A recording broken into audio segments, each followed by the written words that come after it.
Hello and welcome. You're watching The Narrative, a T20 World Cup special brought to you by the Times of India. I'm Suhas Vedam, joined by Mr. Saba, Karim and Mr. Vijay, Dhaiya. Thank you so much for joining us in this segment as well. Former India cricketers. Now, I'll tell you what, Australia versus England. You expected a better game first half, isn't it? Oh, yes, all of us did, isn't it? But I thought this is a very meticulous and well-scripted win by Australia. They were put into bat first in difficult circumstances. But I think the way both Travis Head and David Warner started, that's where experience counts. On one hand, you had David Warner. On the other hand, you had Travis Head, who was in such good form. And I think they posted 74 runs in the first 6 overs in the power play. I think that held them in very good stead. And I think later on also, in the middle overs, in the end overs, they had enough batting power to accelerate on the start they had received from David Warner and Travis Head. And 201 on this kind of a track is above par by at least 30 to 40 runs. And I think that's what happened. The margin of defeat, if you notice, Australia trounced by 36 runs. Yeah. I think I'll just add what Saba just said, that smartness by those two openers. The first over, Moeen Ali was a good enough over. I think Butler got carried away and gave another over to Will Jakes. He thought maybe another off spinner, he can get one more over out of those first 6 overs. That went for 22. There were 2 overs in first 23. So there were 2 overs, and then Mark Wood went for 22. So if we're talking about 45 runs in those first 6 overs coming from just 2 bowlers, and I think then that's where they changed. That's where they thought, there's one time we were saying 160, 170 will be good score. And then thought if they get that kind of start, just go on from there, and they put on 200 on the board. Yeah, it also goes to show, Suhas, that as a captain, you can have all your plans made before the game starts, but you need to think on your toes. You need to be extremely flexible. Yeah. You got a miserly over from Moeen Ali first up against both the left-handers. Rest assured, get back to your main bowler, your main wicket-taking bowler. And who is your main wicket-taking bowler? It has to be Jofra Archer. You brought him on the 3rd over after getting smashed for 23 in that Will Jacks over. And Will Jacks doesn't have the experience of bowling in the power play. He may have done that in an IPL game, but this is a different ball game altogether. Yeah, so you have already utilized 1 over from Moeen Ali. That is very smart. But then get back to your main bowler. On that track, Jofra Archer came in, he bowled very frugal first over. And then I think England recovered only by the 5th over, but then it was quite late. Right. Because Australia by then had already got off to a very good start. On paper, if you look at England's batting as well, they have a never-ending supply of batters. It's as if the last person walking in might take offense if you call him a tail-ender, but still 36 runs short. Yeah, I mean that's what we were discussing, me and Vijay, while watching the game. They bat really deep, but I think on this track it was not the depth that matters. It's so England were in the game till Jos Buttler was at the crease. At the end of 9.5 overs before that wicket fell of Jos Buttler, they were 90 on board for the loss of 1 wicket. So they were on target. But then the moment Zampa got the wicket of Jos Buttler, things really changed quickly from there. Because while you're chasing on a track like this, Australian bowlers have enough experience to really squeeze you in. And I think that's what they did. And I think when you're chasing more than 10 run and over, and you have 3 bowlers who are not given even 30 runs, I mean like Cummins, Stoinis and Zampa. They bowled really, really well, and I think it's Zampa's spell which changed the game completely. They were 70 odd when Zampa came on to bowl. His first ball getting the breakthrough, and we were saying that why he's not bowled the 7th over. He bowled the 8th over. 7th Stark came back and he was expensive. I think he went for 16 or 18 in that particular over. 18. And Zampa coming in and then just changed everything from there. Yeah, and was it also a tactical move because of where exactly the batters were trying to hit and the dimensions of the ground? I think it's not that he had no other option. He had to go for a spinner, because if you delay him, then he'll be bowling those difficult overs. He'll be bowling around 14, 15, 16th over. We were hoping that he will bowl a 7th over, not even the 8th over. There you go. Yeah.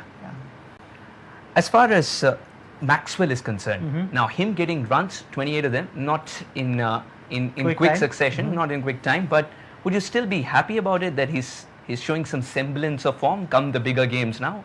He can get into the groove. It's absolutely better than 0. There's no doubt about that. But I think he's that kind of player that he will contribute. He will do something or the other. He bowled his first over went for 2 runs.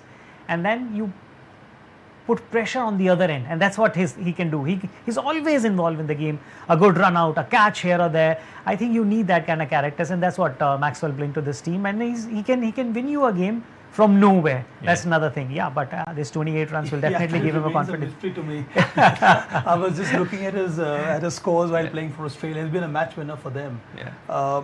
Be it in One Day World Cup or even in T20 matches. So I think what these IPL teams need to do is to make him wear the yellow jersey all the time, irrespective of the franchise he plays for. That's the only way he can get runs for you. But yes, I think Vijay is absolutely right. I said with this kind of score from Glenn Maxwell, he will always contribute. Right. But I think at number 4 you want him to contribute handsomely. But I think the kind of runs he scored and the manner which he wanted to apply, and somehow he didn't manage to get some runs. I think this really bodes well for Australia going forward in this tournament. And this is the beauty of a team game, you know.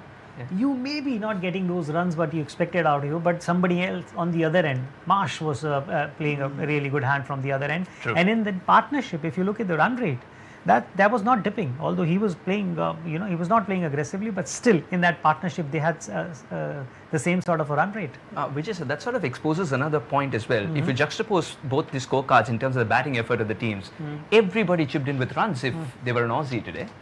And that wasn't the case here. Too much pressure on Buttler. Once he went back, nobody else to look at. I think it's the pressure of having runs on the scoreboard, and this is what we were saying. Batting first, 200 plus on a wicket like this, and we knew all along, couple of good overs and it'll change, because it's not easy. It's not that kind of wicket that you can start hitting from the ball, first ball onwards, and this is what happens. Set batsmen can go on and pick a big inning, but it was tough for a new batter to go on. And I think it was a game about pace on, pace off. Okay. And I think England realized quite late that they should have relied very early while bowling to deliver deliveries with pace off. Pace off. And by the time they did that, it was quite late. And then, as you rightly said, the other contributors from the Australian batting lineup that did a lot of damage to England. Australia had that advantage. They realized very well, very early that the only way they can beat England is by keeping pace off. And I think that's what all their bowlers did. Except for maybe Stark in the first couple of overs, he bowled with speed. Otherwise, all the rest of the Australian pace bowlers, they were just cutters and pace off. Also, variation there. It was not only they were not predictable. It was pace off, but then otherwise it was really Yorker length. So they were able to nail the Yorkers and then the pace off at the right length. So I think Australia were extremely crafty while defending this score of 201. Vijay, you have something to add? The other thing is the approach. After that kind of start, the Aussie batsmen were just going after the English bowling, and that put a lot of pressure on them. Here, I think they took a bit of a time, and you can't take time on these kind of surfaces chasing a big one. Absolutely right. I think you mentioned that it was a very dangerous batting order as far as Australia is concerned, and they perform in big games. And our next segment is going to give you a buffet to pick from, because we have arrived at the shot of the day.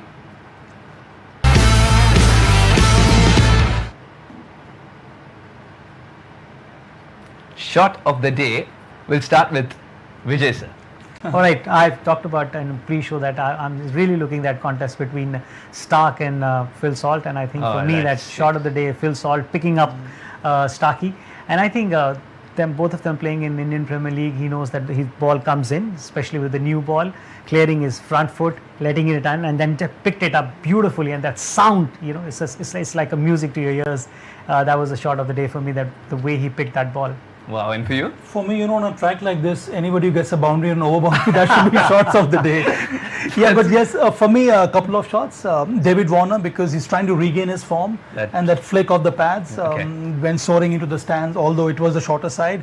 And the other one was Tim David. Chris Jordan, I think he bowled the 17th, the 18th over, smashed a flat inside-out shot over covers. That was the longest part of the ground. So I think that was an exceptional shot from Tim David. So, I'll add one more thing to what Saba is saying. That's his plan. Jordan bowls there, slower ones, wide of the crease, and then he's trying to, force you to just use the brutal power. And Tim David got all the power that you need. His reach is phenomenal, and that's what he plays. That kind of role, whichever team he plays for. So I think that speaks about him. And speaks about his ability. Apart from his shot making, what makes Tim David the most sought after when it comes to T20 cricket around the world? I think it's mentality. Playing at that number, you have to be really strong because you know most of the time you will be going into the game where you're chasing or you have to get quick runs. And I think you need to be very strong and back yourself. And I think this is one thing that stands out about Tim David. He backs himself. Doesn't matter what sort of a situation that he is or his team is in. He always backs himself, and that stands out. 201 was already put on the board. If you were the Aussie skipper that time, what would you have told the boys at that time? Because you knew you had the bowling power to restrict an opponent like England, even though they bat deep. But today the conditions were a little different. Look to attack all the time, and that's what Australian bowlers did. Try and get wickets because they knew very well that the English batting lineup has enough muscle, firepower right till the end. So unless you pick some wickets, it may have been very difficult for Australia to win this game. And I think that's what Australian bowlers did.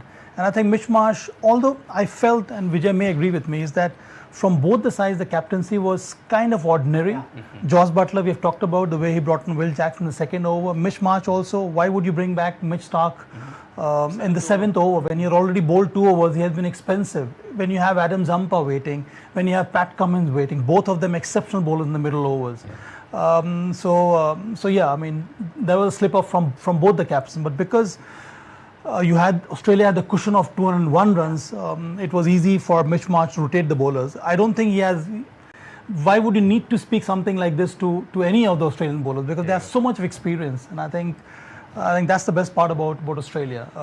Experience matters, but I think they also have the right kind of firepower to pick wickets today. Yeah, and there were quite a few turning points in the game, and we'll discuss that in our next segment.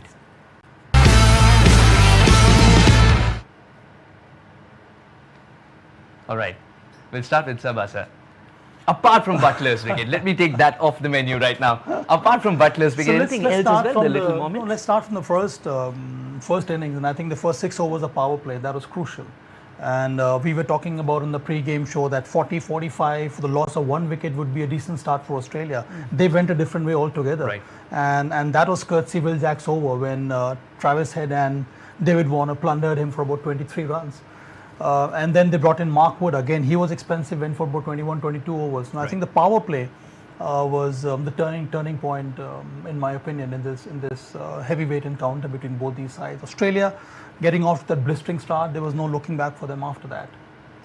What about you? Yeah, it's one of the points that they set the tone. If you were thinking about 170, straight away they thought, okay, especially against this batting lineup of England, you need much more than that. And it was pretty evident, you know. Even after in this loss, they lost by about 30, so they would have easily chased 170. So I think that's one point. For me, Zampa's spell, I think coming back, they had a very good start. They had, when he came and bowled, they were 70 odd, and they were absolutely right on the course. With his first ball, just marking his mark there, getting a wicket, and then just bowled just 2 runs over, and then next over, back-to-back wickets, and both the set batsmen back in the hut. His spell for me would change the game. And it wasn't a regular spell of Zampa where he's bowling in, and he's also getting support from the other end. He was bowling at times when others were going for runs.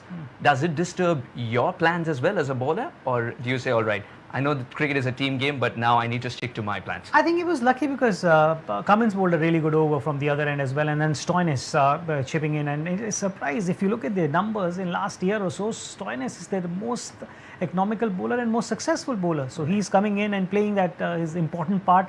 And I think surface like these will definitely help somebody like Stoinis, and that's the reason why this Australian side is looking very dangerous, because you have these kind of players. Absolutely, and the X factor that they have as well. Sabasa, when is something very, very heartwarming about watching a tall, lanky fast bowler put in a dive and take a catch. Mitch Starc, fabulous, isn't it? And I think they just want to contribute all the time. And I think they have all the Australian side is full of players who are very aware of their positions. Not only as a fielder, not only as a batter or as a bowler, but I think in overall the game awareness is very high, which goes to show that they are in the game all the time. They're so focused. And I remember having a chat with Michael Hussey some time back, some years ago, and he said, even when we are fielding in the outfield, whether it is at long off or long on or deep mid wicket, their position is quite similar to the way a fielder positions inside the circle. Okay. They are so alert all the time, and that is why they're able to take such fabulous catches. Flat, straight, You have to dive in front. First you have to judge, then you have to make your move, and then dive in front, maintain your balance, and take the catch. And I think that's what Mitch Starc did. So I think that is why this side is so difficult. The other thing which stands out when we talk about Australia is their mentality. I mean, like, this is where they are little superior to a lot of teams. If it's a tough situation, if it's that crunch moment where you think that game can go anywhere, it's not about that particular guy, it's about all 11 believing that we can change the game from there, and that's what stands out. And that's the reason why whenever they play big tournaments, look at the numbers, the World Championship, or all crucial matches, and you always say that if they get into a knockout stage, count them as favorites, and that's what they have done. 50 over World Cup, you have seen, coming from behind and just winning it. Right. And any crunch situation, that self-belief is so strong that they can change the course of the game. But by the way, England are in trouble now. Yeah. Because this run is rate. a pretty, their net Probably. run rate is in the negative, which means number one, what is in their control? They have to beat Namibia and Oman with a very high margin, so that their net run rate becomes positive. And then also they would be expecting Australia to do them a favor by beating Scotland by a big margin. Yeah, so I think there are a lot of permutations and combinations going forward in this tournament, especially in this group.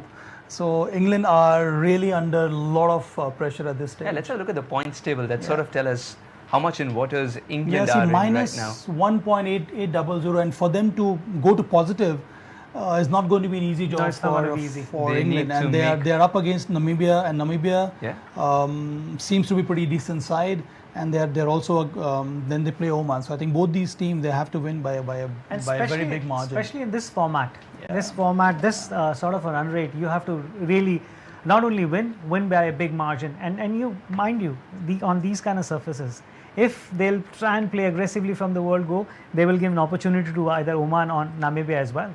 Very, very true. Yeah. Oman, Aqib Ilyas was very clear, the captain of Oman, that we mean business. And they were in the game for a long time against Australia. Then Stoinis factor happened.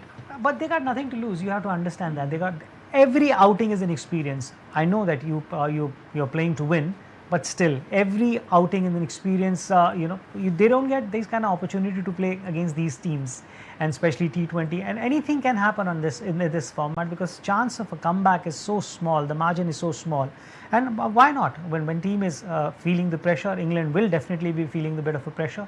Oman or Namibia will try and take the full advantage of that. And that's what I like about this World Cup, Suhas, that I'm so happy and so glad that ICC has included so many teams. There are 20 sides participating. So we are going the FIFA World Cup way, and that is the best way to go forward. You need to globalize the sport, and the only way you can do it is by getting more and more emerging teams, emerging countries to play at least in the World Cup T20. Shortest format, there's always an opportunity for a young team, a young country, young nation in terms of cricket playing to make some inroads and make an impact. Look what USA has done. Look what Canada has done. Beating Ireland. USA beat Pakistan. Can you imagine? USA. So Afghanistan beating New Zealand. So I think it's such an incredible story already. And mind you, when you say World Cup, you cannot have only 8 teams and call it a World Cup. You have to have bigger pool size, and it's a good move to have so many teams. An opportunity for associate nations 100%. to dream to be there in the first place is one thing. To compete with the bigger teams and then go on to win it, I think it tells you a story of how well they've prepared. And not only that, a win against Pakistan for US. Imagine they have encouraged how many people in US. This is what you need. One win like that. The impact of that win is huge in these countries. So that's the reason why you need more teams in a bigger tournament like that, at least in this kind of format. Yeah, if you can delve a little bit further, if you have time, there's another point I want to make is that, see, I always draw an analogy from the way India has progressed in this game. So Britishers brought the game to India. It's the locals who adopted it, and now we are masters of this game. So unless some of these emerging nations, you need to get the locals involved in this sport for it to grow. The way Uganda has done, most of the players are from that country itself. America, to some extent, not so much, because there's so many NRIs and so many from Pakistan. But all those NRIs who are born there, they are part of the system. Right. So that is also a very good move. For instance, PNG, all the players are local players. So I think that is the best way to take the game forward. I'm not very keen to, not very happy, I can say, is to see some of these Middle Eastern nations having so many cricketers from India and Pakistan. You need to have your own identity. I think that's one area where the associations of that nation plus ICC, they need to work closely together to ensure that cricket is taken down to the roots. They have the schools coming in so that more and more local players get involved, and finally they get to represent the nation. That is the best way to take it forward. Absolutely. And you talked about the way of dreaming. You talked about that. Who from the associate nations has inspired you the most? USA as a nation, the way they have performed, and I think there are so many of them who have been brought up in US and they took the game there, and they have done so well. Someone like Monang Patel, the captain of USA. Saurav, we have seen what he's capable of because he had already played for Mumbai in first-class matches, plus he's been member of the World Cup under-19 side India. So he had those cricketing genes in him. But I think otherwise some of these young players have been quite inspirational. Canada also, for that matter. Canada as well. And mind you, we talk about US, and the big thing is beating Pakistan because it's a huge result for them. But right before this World Cup, they have beaten Bangladesh in that series. They played a series against Bangladesh and they won that series. So, you know, it's not just only about beating Pakistan on one given day. They have started off really well, and I think this win against Pakistan will give them so much of a confidence that we belong there and we can beat. And this is what you need in sport. Skill is one thing. Having that self-belief, having that confidence that we are not here only to participate. We are here to compete and we are here to win. And I think a win like this gives you that sort of a self-belief. Absolutely. These are the opportunities that the associate nations crave for as well. And boy, have they grasped those opportunities with both hands this time around at the T20 World Cup 2024. Well, talking about Pakistan, they are all set to square off against one of the heavyweights. India versus Pakistan. It doesn't get bigger than this. And now, gentlemen, India versus Pakistan, one thing that you're looking forward to, apart from the surface, what would it be? I think a good game. Pakistan will definitely be under pressure. There's no doubt about that. But it can change when they come and play against India. It's a completely different ball game, and I think this is what a lot of people will be hoping for, to see a good game there. It hasn't happened of late though, Vijay. Especially in World Cups. We keep hyping it up, but you know, somehow I feel the difference is very stark between India and Pakistan now, and all three formats. Not that we are playing against any test matches against them, but if you look at white ball cricket, I think the quality there's a massive difference between India and Pakistan. You know, our bench strength is becoming stronger by the day. Pakistan is struggling to a large extent, and I think it is a reflection of the way the country finds itself. Okay. So we are a third world country, but we are such a strong power now, a nation that is aspiring. On the other hand, you have our neighbors Pakistan who are struggling in all sense, and I think that is what reflects on the field. There is a lot of things that is happening in their cricket association. People, the former cricketers, when you speak with them, they keep talking about mismanagement that takes place in PCB, and all that affects the performance of the players on the field, and we have seen that over the past several years now. Vijay sir, do you think they need to look inwards? For me, you know, they're producing the same results, but they're playing with the same team. That's the problem. If the same formula is not working, that happens because of you know, their selection policies. Their PCB chairman keeps changing with the change in the governance. So I think all that really upsets the entire setup of the team. There's no stability. If it's keep changing, I mean, like, how will you look to see the change in results as well? So I think it's a bigger picture there, and they have to take some really big decisions, really tough decisions, and start rebuilding. Then only they'll see the results. Do you see a change in the 11 that they'll put out against India after the heartbreak against USA? I think they will definitely be looking. There'll be a different pressure. I mean, like, you know, there are certain players who are not putting their hand up and performing the way they want them to perform. But come India game, you again will go back and say, okay, if these are the players that we have back for first two games, they were good enough to do that. Why not against the toughest game as far as their pool is concerned? They'll think of that. I also feel that if we stick to the cricketing exploits on the field, Suhas, I feel that Pakistan team is caught in a time warp. They've not been able to get out of it. They're still playing T20 cricket the way it was played maybe 10-12 years back. Okay. I think that's not the way to go forward. You need to change your momentum. You need to change your entire mindset, which they've not been able to adopt. and I don't see the resources that is required to make that change. It may happen in an odd game, but to do that on a regular basis seems quite far-fetched to me at this stage for Pakistan. I think the template has been changed as far as T20 cricket is concerned, and a lot of teams who are doing really well have played like that. What Saba is saying absolutely makes sense, that you don't see Pakistani teams trying and going for 60 odd in first 6 overs, and their top player, his strike rate is around about 135, 140. I mean, like, you cannot win consistently with this sort of a approach in this format anymore. Let's talk about the team that they are facing off against India. The broad smile on your face tells me Rohit Sharma is doing something right and the team is moving towards the right direction after a win. Yeah, it is. They played a very tough game against Ireland. Tough in the sense the way the wicket behaved. I hope the wicket improves. And there is a talk from ICC that they are working very hard to improve the surface for this crucial encounter. Because both sides have got top quality pace bowlers. You wouldn't want any of the players to play on that kind of a treacherous track. It may injure some of the players, so why would you play on a track like that? Hopefully things may change by the time this India-Pakistan encounter comes through. But I think India has got the right kind of technique and the temperament to encounter such difficult conditions also. Okay. And I think that is why I feel India is ahead of the curve against Pakistan. You just mentioned about Rohit. I mean, like, it's very interesting to hear when you see any captain talking about it, because when a captain speaks, it's about he's saying what they're talking about in the dressing room. It's coming from his mouth, but this is what team is thinking, and he's saying take the pitch out of the picture now. We have talked. It's going to be the same for both the sides. Whatever efforts they're making, it's about that. We need to play on whatever will be presented to us. The other thing which is very important is that you cannot take Pakistan team lightly because they've just lost to US. Okay. So it's another thing he's saying is that you're not going to just turn up on a particular day and just roll them over. So it's very sensible that you respect the opposition, you respect the conditions, and you know in this format anything is possible. So don't take anything for granted. Indian playing 11. Do you expect any changes, or why fix it if ain't broke? No, I mean, that's another good thing about the Indian side. They pick the 11 according to the condition. They don't believe in this, you continue with the same winning combination. They feel if there is a change required, then they will bring in the change. Last game, I was expecting Kuldeep Yadav to be there in place of Akshar Patel. We may see that change if India wants to get into that kind of attacking, bowling component, because you would need that.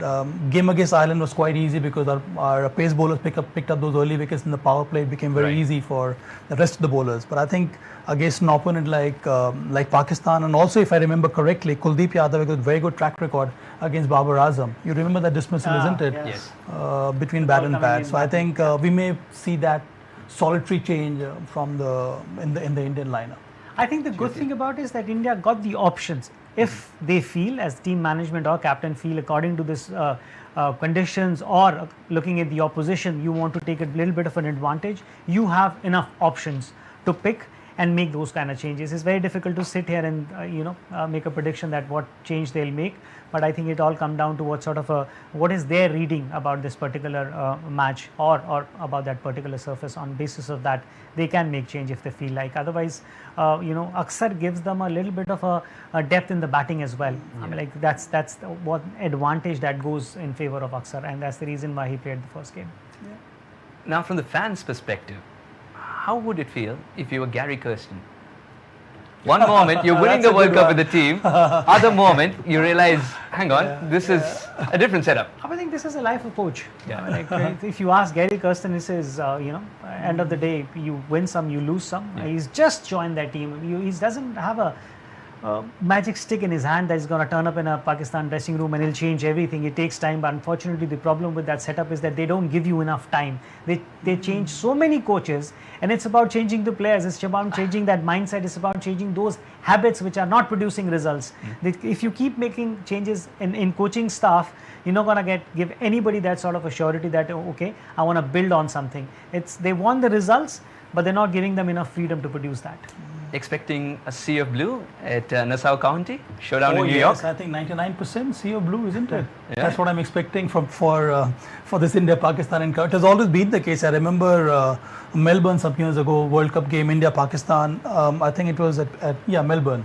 Again, about 95-98% Indians there. So I think that's the biggest factor. I think the Indian fans this game is alive and kicking is because of the kind of support the Indian team gets from fans all across the globe. And you see the Indian flag flying, it just it gives you so much of inspiration all the time. I'm thinking about the ones who are going to miss out because they don't have enough capacity to adjust the kind of fans who are going to just come in. Not only Indian, And the Pakistani prices fans have as hit well. the roof, I guess, isn't it? Yeah, the ticket prices. Yeah. Oh, yes. And I think a couple of days ago, ICC released a fresh set of tickets, which was sold very quickly. Of course it shall be. It shall be the fastest fingers first, perhaps. Yeah. But I'll tell you what, it's going to be an ultimate showdown indeed. India versus Pakistan. No matter where you play around the world, you will see a sea of blue and lots of green, and we're expecting the same tomorrow for the showdown in New York. We'll meet you at 7:30 p.m. You've been watching The Narrative, a T20 World Cup special brought to you by Times of India. I'm Suhas Vedam, signing off.